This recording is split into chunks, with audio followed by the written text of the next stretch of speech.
So this is Dana Huffman. What? Dana, I'm sorry. My apologies. This is Dana Huffman, and I want to tell you something. You know, when I video recorded you, let me make sure this is on. It's on. But when I recorded you, what was it, about 4 months ago, 5 months ago? Was it longer than that? Yeah. October? Was it almost a year ago? Boy, time flies if that's the case. Yeah. But you remember me because I was the person that kept on asking questions about the court and Sure. about, keeping the courts open. So you're running right now. I know that you're the Democratic nominee. I don't even know who your opponent is, quite honestly. Judge Walker. Judge Walker. Okay. So let me ask. I mean, if you do win, from what I heard you say at that last event that we were at, that I was with you, the only one that I've been with you, honestly, that you are very much for court transparency, keeping the courts open. Sure. So right now, I mean, they're talking about getting away from the YouTube stuff. Would you still continue to broadcast on YouTube even if they were in-person hearings? I haven't heard anybody say that specifically. I know that when the courts in Collin were doing YouTube, that they had a channel, and when we were doing them in Carrollton, they were open to the public. Right. And I mean, because what I've heard now, and I may be mistaken on this, but I've heard that there's been some talk about we need to shut down the YouTube because some judges don't like it. I've not heard that. Okay.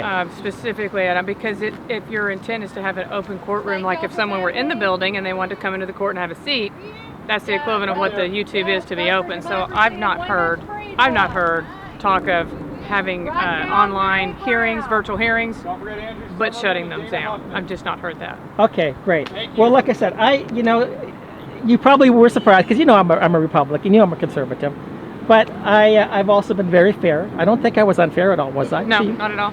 And I asked you some good questions, and I thought I really appreciated your answers. So, good. All the best. Like I said, I've never met your opponent or anything, Yeah. but I just thought I was here. But I was actually wondering because I know that we have a very interesting scenario in the 301st Family Court.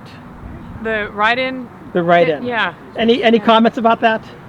No, I got my own signatures, so my understanding is it had something to do with signatures, Right. not verifying out. So, you have to have the signatures to get on the ballot. Yeah. And there was some problem with her hiring somebody to help get signatures, and not all those signatures panned out. I got all my own signatures. No, so. of course, and Yeah. that's why. So, for example, I've talked with Michelle McKinney, Yeah. who's running against. I've met Michelle. Yeah. Yeah. And she's an honest person. Very. She's very much part of the book, and she's like, look, this is what it says. This is what I do. Very. But when I saw Mary Brown, and I've watched her courts, and she's also shut me out of courts illegally.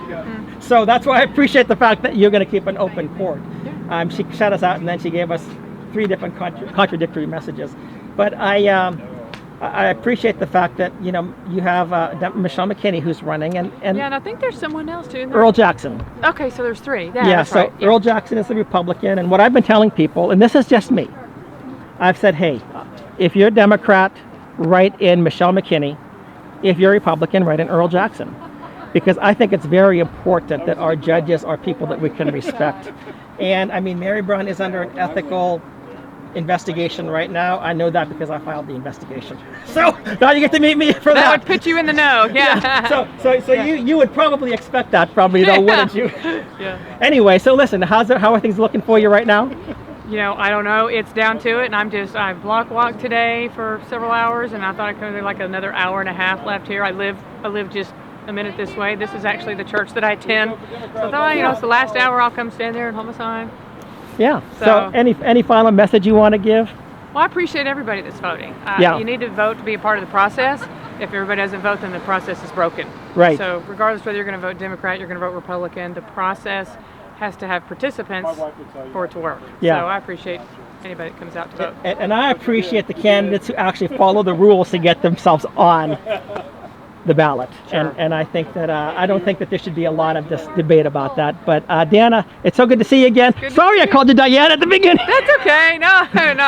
But anyway, it's been a long time. So. It has been. But I didn't even think you'd remember me, honestly. No, I do remember because you came in and asked me. You asked before, do you mind if I set up a recording? I said, absolutely not. Go right ahead. Yeah. I remember that. I appreciate it. Thanks so much, worries. Dana. Have a good All the one. best to you. Thanks. You Bye too. now. Uh-huh.